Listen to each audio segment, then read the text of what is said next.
আসসালামু আলাইকুম সুপ্রিয় শিক্ষার্থী বন্ধুরা, কেমন আছো তোমরা? আশা করি ভালোই আছো, আমিও ভালো আছি। শিক্ষার্থী বন্ধুরা, তোমরা বলো তো গত ক্লাসে আমরা কি নিয়ে আলোচনা করেছিলাম?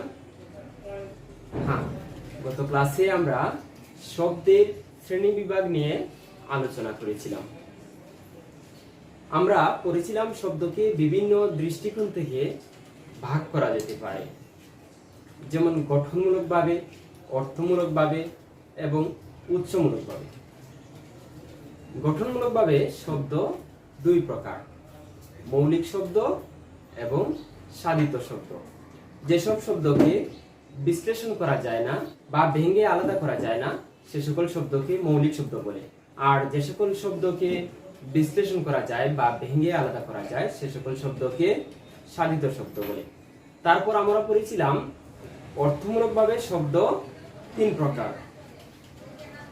যৌগিক শব্দ, যে সকল শব্দের ব্যুৎপত্তিগত অর্থ এবং ব্যবহারিক অর্থ একই রকম সেগুলো হলো যৌগিক শব্দ। আমরা একটি বাক্যে পড়েছিলাম গায়ক বাবুয়ানা বাপ ধরে কর্তব্যের খাতিরে মধুর দৌহিত্র নিয়ে চিকা মারাতে গেল। তারপর রুর ও রুরি শব্দ, যে সকল শব্দের ব্যুৎপত্তিগত অর্থ এবং ব্যবহারিক অর্থ ভিন্ন সেগুলো হলো রুর বা রুরি শব্দ। সেটিও আমরা একটি বাক্যে মনে রেখেছিলাম, এক প্রবীণ তৈরি বাজার সন্দেশকে হস্তি ও বাসি নিয়ে গবেষণা করে। যুগরুর শব্দ, যে সকল শব্দ সমাস নিষ্পন্ন কিন্তু সমস্যমান প্রসঙ্গের অনুগামী না হয়ে অন্য কোনো অর্থ প্রকাশ করে সেগুলো হলো যুগরুর শব্দ। যেমন রাজপুত পঙ্কজ জলদিতে মহাযাত্রায় গেল। প্রিয় শিক্ষার্থী বন্ধুরা, সাথে সাথে আমরা পড়েছিলাম উৎসমূলকভাবে শব্দ পাঁচ প্রকার। উৎসমূলকভাবে শব্দ কয় প্রকার? পাঁচ প্রকার। উৎসমূলক মানে শব্দের উৎপত্তি অনুসারে, অর্থাৎ আমাদের বাংলা ভাষার শব্দগুলো বিভিন্ন ভাষা থেকে সৃষ্টি হয়েছে, আর ওই উৎস অনুসারে শব্দকে পাঁচটি ভাগে ভাগ করা যায়, যথা তৎসম শব্দ, তদ্ভব শব্দ, অর্ধ তৎসম শব্দ, দেশি শব্দ এবং বিদেশি শব্দ। শিক্ষার্থী বন্ধুরা, আমরা প্রথমেই আলোচনা করব তৎসম শব্দ নিয়ে। যেসব শব্দ সংস্কৃত ভাষা থেকে সোজাসুজি বাংলা ভাষায় এসেছে এবং যাদের রূপ অপরিবর্তনীয় রয়েছে সেসব শব্দকে তৎসম শব্দ বলা হয়। তৎসম শব্দটিকে আমরা যদি বিশ্লেষণ করি তাহলে পাই তৎ যোগ সম, যার মানে তার সমান। তৎ অর্থ তার, সম অর্থ সমান, অর্থাৎ তৎসম মানে তার সমান। তার সমান মানে সংস্কৃতের সমান, অর্থাৎ তৎসম শব্দই মূলত সংস্কৃত শব্দ। আমরা এরকম কিছু তৎসম শব্দের উদাহরণ দেখি। তৎসম শব্দের যে উদাহরণগুলো তোমাদের পাঠ্য বইয়ে রয়েছে সেগুলো হলো চন্দ্র, সূর্য, নক্ষত্র, ভবন, ধর্ম, পাত্র, মনুষ্য। শিক্ষার্থী বন্ধুরা, এই 7টি তৎসম শব্দ তোমাদের পাঠ্য বইয়ে রয়েছে। তোমরা যদি এভাবে মুখস্থ করে রাখো তাহলে তৎসম শব্দ শনাক্ত করা তোমাদের জন্য সহজ হবে। চন্দ্র, সূর্য, নক্ষত্র, ভুবন, ধর্ম, পাত্র, মনুষ্য। চন্দ্র, সূর্য, নক্ষত্র, ভুবন, ধর্ম, পাত্র, মনুষ্য, এই হলো তৎসম শব্দ। এবার চলো তদ্ভব শব্দ। তদ্ভব শব্দ কি? যেসব শব্দের মূল সংস্কৃত ভাষায় পাওয়া যায় কিন্তু ভাষার স্বাভাবিক বিবর্তন ধারায় প্রাকৃতির মাধ্যমে পরিবর্তিত হয়ে বাংলা ভাষায় স্থান করে নিয়েছে, ওই সকল শব্দকে বলে তদ্ভব শব্দ। বন্ধুরা, তৎসম মানে আমরা পড়েছিলাম তার সমান। আর তদ্ভব মানে হলো তার থেকে উৎপন্ন, অর্থাৎ সংস্কৃত ভাষা থেকে উৎপন্ন। সংস্কৃত ভাষা থেকে উৎপন্ন হয়ে প্রাকৃত ভাষা, প্রাকৃত ভাষা থেকে পরিবর্তিত হয়ে বাংলা ভাষায় স্থান করলে তাকে বলা হয় তদ্ভব শব্দ। তাহলে তদ্ভব শব্দের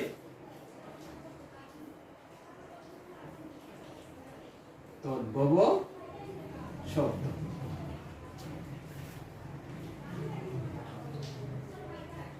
চর্মকার, ছম্ম আর চামার। একইভাবে হস্ত,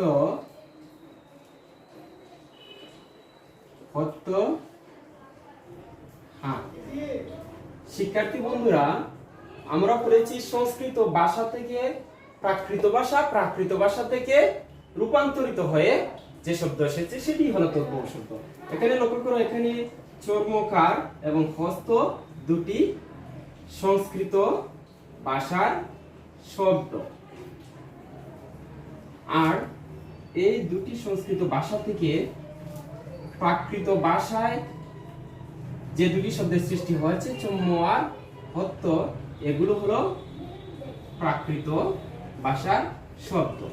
এবং সর্বশেষ ওই প্রাকৃত ভাষা থেকে যে শব্দগুলোর সৃষ্টি সেগুলোকে বলা হয় তদ্ভব শব্দ।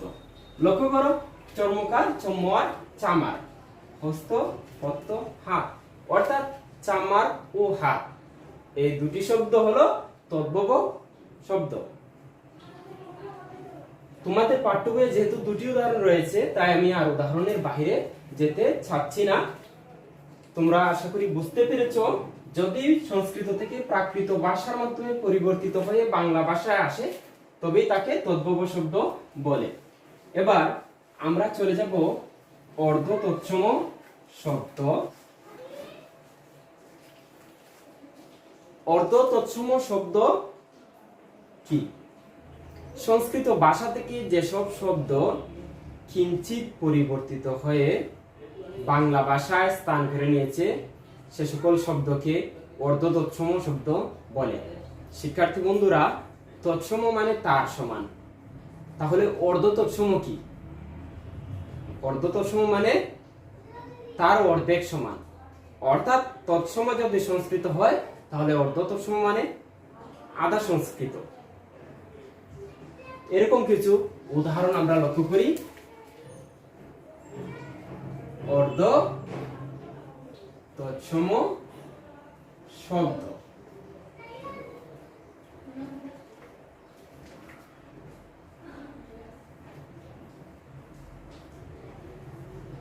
যেমন জ্যোৎস্না থেকে জ্যোৎস্না, শ্রাদ্ধ থেকে শ্রাদ্ধ,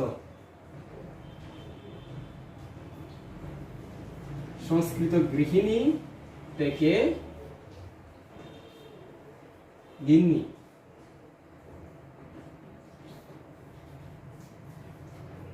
বৈষ্ণব থেকে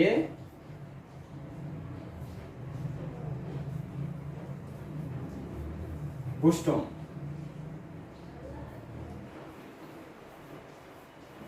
কুৎসিত থেকে কুৎসিত। আমি বাম পাশে যে শব্দগুলো লিখেছি ওই শব্দগুলো হলো তৎসম শব্দ, আর ডান পাশে যে শব্দগুলো লিখেছি এগুলো হলো অর্ধ তৎসম শব্দ, অর্থাৎ এটিকে আমরা অর্ধ তৎসম শব্দ বলবো। কেননা এগুলো সংস্কৃত ভাষা থেকে কিঞ্চিত পরিবর্তিত হয়ে এসেছে।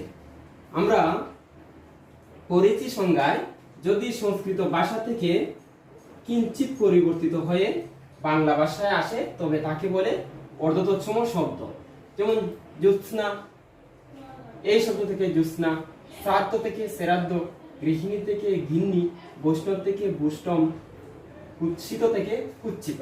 অর্থাৎ জ্যোৎস্না, শ্রাদ্ধ, গিন্নি, বৈষ্ণব, কুৎসিত এগুলো হলো অর্থতৎসম শব্দ। এবার আমরা চলে যাব দেশি শব্দে। দেশি শব্দ কি? সাধারণত বাংলাদেশের আদিম অধিবাসীদের ভাষাকে দেশি ভাষা বলা হয়।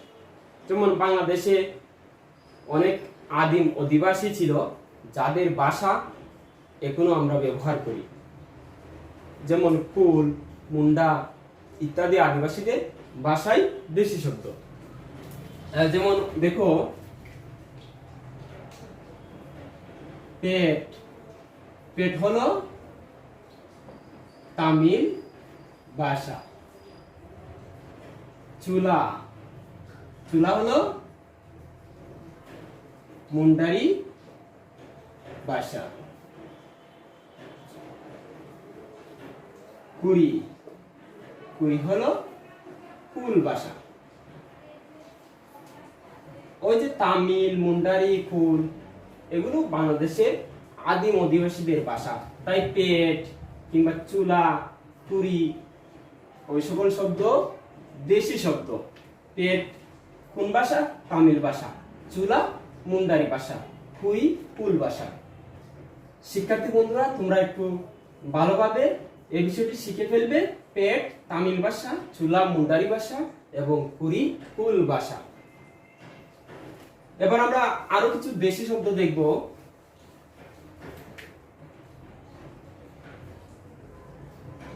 দেশি শব্দ, দেশি শব্দের মধ্যে রয়েছে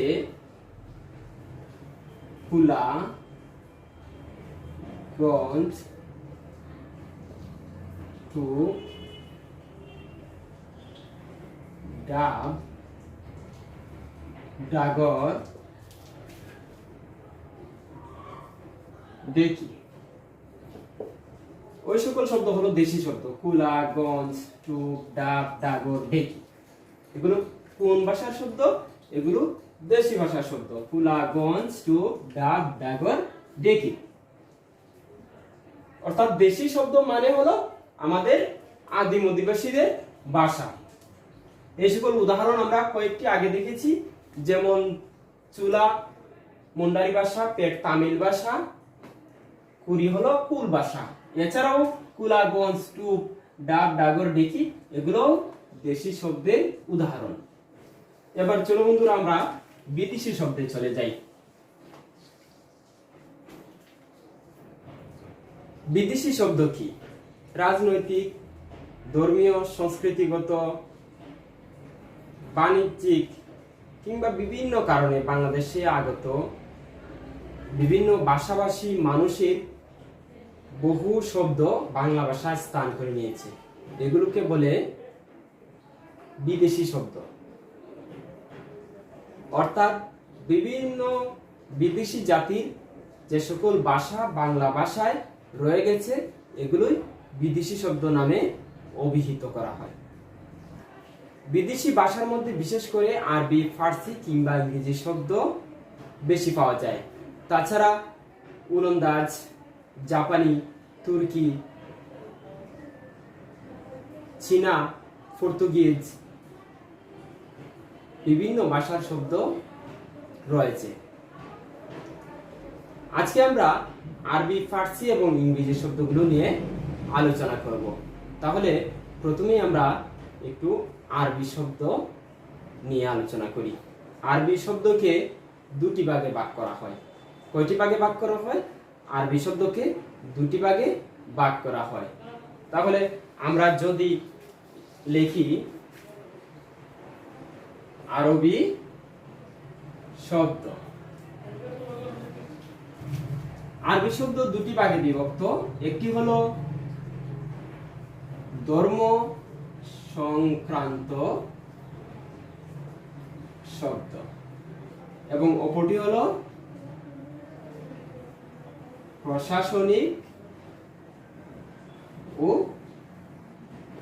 সাংস্কৃতিক শব্দ। শিক্ষার্থী বন্ধুরা, ধর্ম সংক্রান্ত আরবি শব্দগুলো কি কি? ধরে নাও আল্লাহ, ঈমান, হজ, যাকাত, জান্নাত, জাহান্নাম বা অনেক শব্দ রয়েছে। এগুলো হলো ধর্ম সংক্রান্ত আরবি শব্দ। আল্লাহ, ঈমান, হজ, যাকাত, জান্নাত, জাহান্নাম বা সাওম, সালাত এগুলো কিন্তু আরবি শব্দ। প্রশাসনিক ও সাংস্কৃতিক শব্দ কোনগুলো? অনেক আরবি শব্দ রয়েছে যেগুলো আমরা প্রশাসনিক বা সাংস্কৃতিক শব্দের মধ্যে পাই, যেমন উকিল, কলম, দোয়া, উজর ইত্যাদি শব্দ রয়েছে। ধর্ম সংক্রান্ত শব্দ যেগুলো ধর্মের সাথে সম্পর্কযুক্ত, আর প্রশাসনিক ও সাংস্কৃতিক শব্দ হলো যেগুলো প্রশাসন কিংবা সাংস্কৃতিক ক্ষেত্রে আমরা ব্যবহার করে থাকি, যেমন উকিল, কলম, দুয়াত, উজর, একইভাবে এজলাস, কিতাব, নগদ, বাকি ইত্যাদি শব্দগুলো প্রশাসনিক ও সাংস্কৃতিক আরবি শব্দ। এবার আমরা চলে যাব ফারসি শব্দে। ফারসি শব্দকে তিনটি ভাগে ভাগ করা হয়। আরবি শব্দকে দুটি ভাগে আর ফারসি শব্দকে তিনটি ভাগে ভাগ করা যায়। এক, ধর্ম সংক্রান্ত, দুই, প্রশাসনিক ও সাংস্কৃতিক শব্দ, তিন, বিবিধ। শিক্ষার্থী বন্ধুরা, ধর্ম সংক্রান্ত ফারসি শব্দ কি কি রয়েছে একটু দেখো। যেমন আরবিতে আমরা পড়ছিলাম আল্লাহ, আর ফারসিতে খুদা। যেমন জান্নাত, জাহান্নাম আমরা পড়েছিলাম আরবি, ফারসি হলো বেহেশত, দুজক। তারপরে আরবিতে আমরা পড়েছিলাম সালাত, সাওম, ফারসিতে রোজা,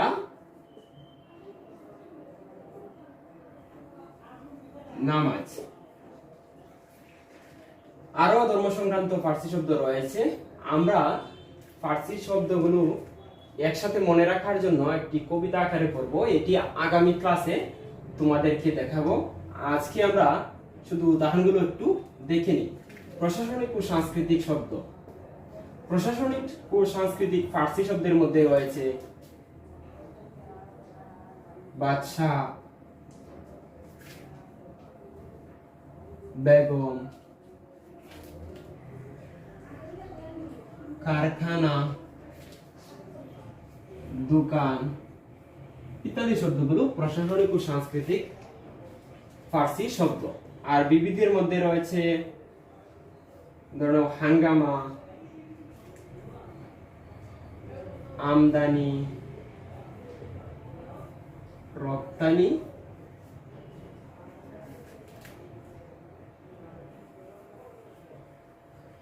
জানোয়ার ইত্যাদি শব্দগুলো বিবিধ ফারসি শব্দের অন্তর্ভুক্ত। তাহলে শিক্ষার্থী বন্ধুরা, আমরা কি শিখলাম? ফারসি শব্দকে তিনটি ভাগে ভাগ করা যায়: ধর্ম সংক্রান্ত, প্রশাসনিক এবং বিবিধ। ধর্ম সংক্রান্ত হলে সেটাকে ধর্ম সংক্রান্ত ফারসি শব্দ বলে, যদি প্রশাসনিক ও সাংস্কৃতিক জাতীয় হয় তাহলে সেটাকে প্রশাসনিক ও সাংস্কৃতিক অংশে পালানো যায়। আর বিবিধ হলো অন্যান্য ফারসি শব্দ। এবার আমরা ইংরেজি শব্দ নিয়ে আলোচনা করব। ইংরেজি শব্দকে দুটি ভাগে ভাগ করা যায়: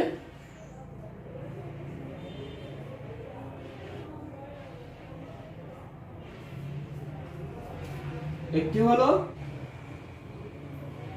স্বাভাবিক উচ্চারণ,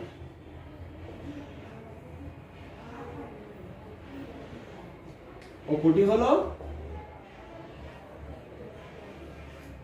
পরিবর্তিত উচ্চারণে। শিক্ষার্থী বন্ধুরা, আমরা কিন্তু ইংরেজি শব্দ সবাই চিনি। তো ইংরেজি শব্দকেও কিন্তু দুটি ভাগে ভাগ করা যায়, অর্থাৎ যে সকল ইংরেজি শব্দ বাংলা ভাষায় স্বাভাবিকভাবে এসেছে সেগুলো হলো স্বাভাবিক ইংরেজি শব্দ, আর যেগুলো পরিবর্তিত উচ্চারণের মাধ্যমে এসেছে সেগুলো পরিবর্তিত উচ্চারণের অন্তর্ভুক্ত ইংরেজি শব্দ। তাহলে স্বাভাবিক উচ্চারণে একটু দেখো, যেমন কলেজ, পেন্সিল, ফুটবল। দেখো এগুলো ইংরেজি শব্দ থেকে উচ্চারণের কোনো পরিবর্তন না হয়ে কিন্তু বাংলা ভাষায় এসেছে। আর পরিবর্তিত উচ্চারণে দেখো হাসপাতাল, বাক্স,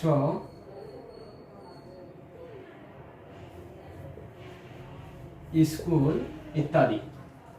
অর্থাৎ হসপিটাল থেকে হাসপাতাল, বক্স থেকে বাক্স, স্কুল থেকে স্কুল, এই শব্দগুলো কিন্তু ইংরেজি ভাষা থেকে পরিবর্তিত হয়ে বাংলা ভাষায় এসেছে। তাই এগুলো হলো পরিবর্তিত উচ্চারণে অন্তর্ভুক্ত ইংরেজি শব্দ, আর এগুলো হলো স্বাভাবিক উচ্চারণের ইংরেজি শব্দ যেগুলো বাংলা ভাষায় আমরা পাই। এবার আমরা সমাপনীতে চলে যাব। আমরা কি কি শিখেছি আবার একটু দেখি। আমরা যে বিদেশি শব্দগুলো এখানে দেখলাম, বিদেশি শব্দের মধ্যে যে সকল শব্দ খুব বেশি বাংলা ভাষায় ব্যবহৃত হয়, আরবি, ফার্সি এবং ইংরেজি শব্দ, এগুলোর শ্রেণী বিভাগ নিয়ে আলোচনা করেছি। আরবি শব্দ দুটি ভাগে বিভক্ত, ধর্ম সংক্রান্ত এবং প্রশাসনিক ও সাংস্কৃতিক শব্দ। ফার্সি শব্দ তিনটি ভাগে বিভক্ত, ধর্ম সংক্রান্ত, প্রশাসনিক ও সাংস্কৃতিক এবং বিবিধ। ইংরেজি শব্দ দুটি ভাগে বিভক্ত, স্বাভাবিক উচ্চারণে এবং পরিবর্তিত উচ্চারণে। অর্থাৎ বিদেশি শব্দের মধ্যে আমরা আরবি, ফার্সি এবং ইংরেজি শব্দ নিয়ে আজকে আলোচনা করেছি। তার পূর্বে আমরা তৎসম, তদ্ভব, অর্ধতৎসম এবং দেশি শব্দ নিয়ে আলোচনা করেছি। আশা করছি শিক্ষার্থী বন্ধুরা তোমরা খুব ভালোভাবে শিখতে পেরেছো এবং আমার ক্লাসটি ভালোভাবে বুঝতে পেরেছো। আগামী ক্লাসে আমরা বাকি বিদেশি শব্দগুলো নিয়ে, অর্থাৎ পর্তুগিজ, ওলন্দাজ, ফরাসি, তুর্কি, চীনা কিংবা বিভিন্ন ভাষার যে বিদেশি শব্দগুলো রয়েছে সেগুলো এবং মিশ্র শব্দ নিয়ে আলোচনা করব। সেই ক্লাসটি দেখার আমন্ত্রণ জানিয়ে আজকে এখান থেকে বিদায় নিচ্ছি। সবাই ভালো থেকো, সুস্থ থেকো। আল্লাহ হাফেজ।